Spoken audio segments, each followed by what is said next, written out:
Hello, Mason Patriots. Welcome to another episode of Beyond GMU. I'm Manny Vezaga. So, last time I talked about lit students. And what are lit students again? Lit students are leaders, innovators, and team players. And today we're joined by another lit student. Her name is Chateau Mangaroo.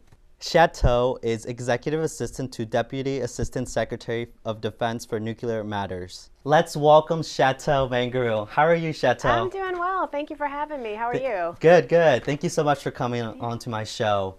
So, can you briefly tell us about your job and what encompasses? Yeah, so it's a mouthful to say. I apologize for that, but No worries. that's things at the Pentagon. But what it is basically is I provide administrative support to the Deputy Assistant Secretary of Defense for Nuclear Matters, or DASD, which is a very common acronym at the Pentagon.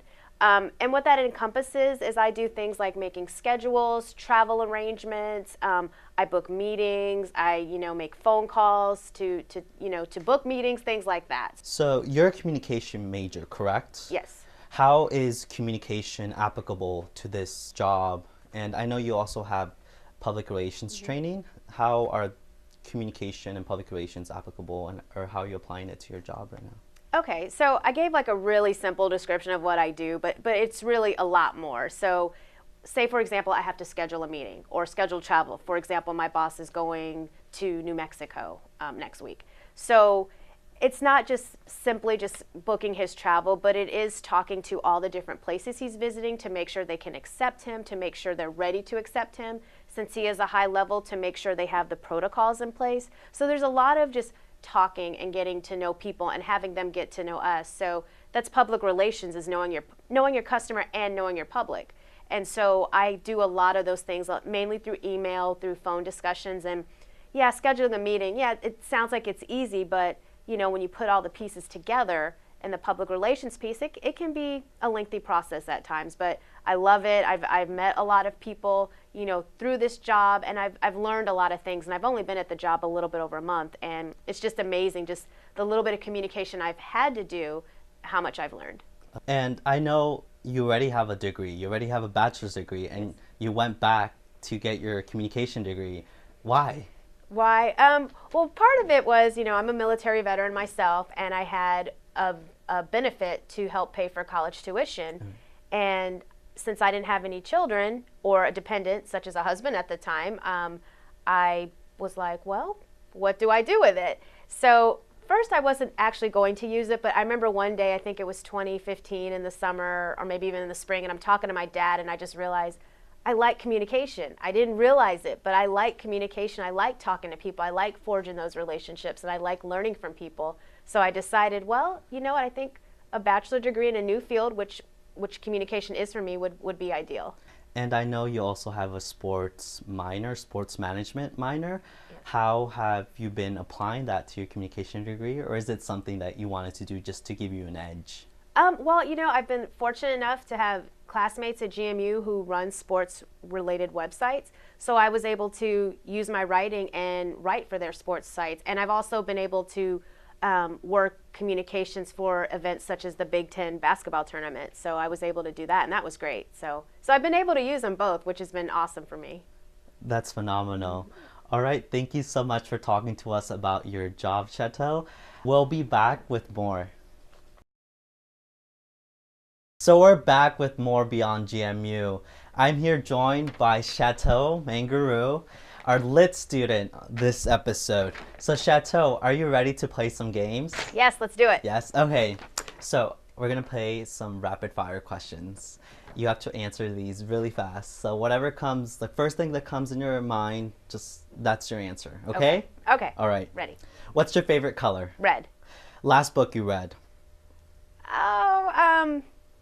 Shoot, it was a Lauren Kate book. I can't remember the name of it though.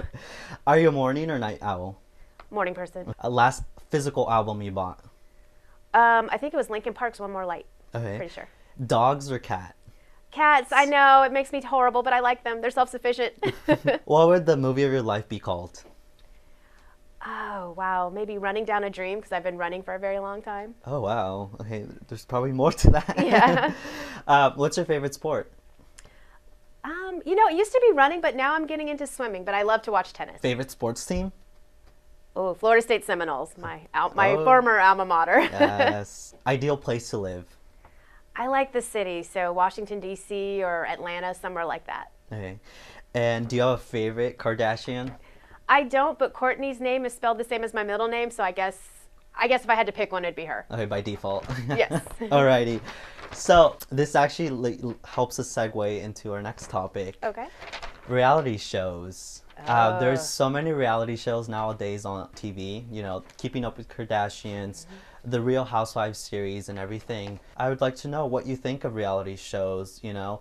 Do you think they offer, are they beneficial for society? Do they have negative effects? Is it mixed? Like, what do you think of reality TV shows? I think sometimes it can be fun. Like I remember maybe about a month and a half ago, I watched, I think it was Hell's Kitchen with Gordon Ramsay, and I thought it was just really cool. I mean, not how they're pitted against each other, not the drama of it, but just Yeah. watching how they cook and how they make things. And if you're a foodie, it's just really amazing. Yeah. So I think you can learn a lot from reality shows, but then you see things like, you know, the Real Housewives of whatever, wherever, and, you know, things like Shahs of the Sunset, I think that's the name of it. Those, you know, sometimes just put people in a negative light and just reinforce negative stereotypes. But why do you That's think? not always helpful. Why do you think so many people watch it? Because you know they're popular for a reason. For some reason, we like train wrecks and we like seeing people melt down. It's terrible. I don't know why, but it's just human nature. We like to see people falling on their faces. And what's your social media for people so they can follow you? Oh, my social media, Facebook is my first and last name, so Chateau Mangaroo, and my Instagram is Chateau Mangaroo. Do you have a Twitter? I have a Twitter, and I think it's at Mangaroo Chateau. For some reason, Chateau Mangaroo, I think, was taken or Okay. something. I couldn't use it, so You're I think too it's popular, at too right. famous. I think it's at Mangaroo Chateau. For And what Twitter. about LinkedIn? Chateau Mangaroo? So Chateau I think Mangaroo. everything except my Twitter is like Chateau Mangaroo, and then Alright. Twitter's backwards for some reason. Well, once again, thank you so much for joining us here at Beyond GMU. It's been a pleasure having you as a guest. Oh, great! Thank you for having me. All right. Thank you so much. Until next time, join us again at Beyond GMU. Bye.